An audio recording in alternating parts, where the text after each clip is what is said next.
আজকে মূলত আমরা এখানে সমবেত হয়েছি 2026-এর যে নির্বাচন ছিল, বিধানসভা নির্বাচন, সেই নির্বাচনের পর পশ্চিমবাংলায় একটা পরিবর্তন এসছে।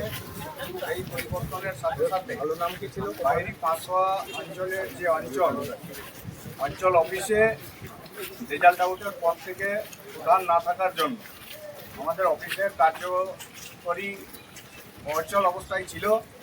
তো আমরা বিডিও ম্যাডামের সহযোগিতায় এবং ডিএমের সহযোগিতায় এই অফিসেরই যিনি বিগত দিনে উপপ্রধানের ভূমিকা দায়িত্ব পালন করেছেন, ওনাকেই আমরা প্রধান রূপে আজকে স্থাপিত করছি এবং আমাদের বিডিও ম্যাডাম এবং পঞ্চায়েতের সমস্ত স্টাফরা এদের সহযোগিতায় যে সরকারি যে প্রসিডিওর, সেই প্রসিডিওর অনুযায়ী আজকে আমরা প্রধান নির্বাচিত করছি। আমাদের এই নতুন প্রধানের নাম হচ্ছে জ্যোৎস্না বাউরিকে আমাদের সম্বর্ধনা করবে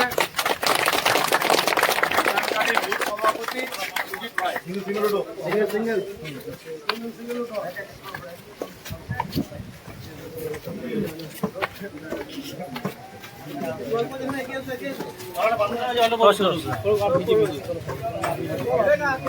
প্রধানের ঘরটা এইদিকে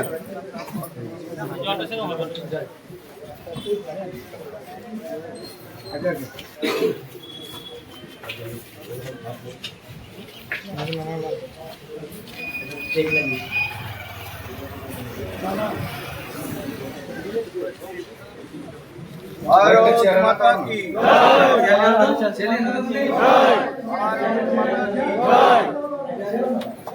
আমরা যাবো সবাই মিলে, পঞ্চায়েতের যারা স্টাফ আছে ওনাদের সঙ্গে আলোচনা সাপেক্ষে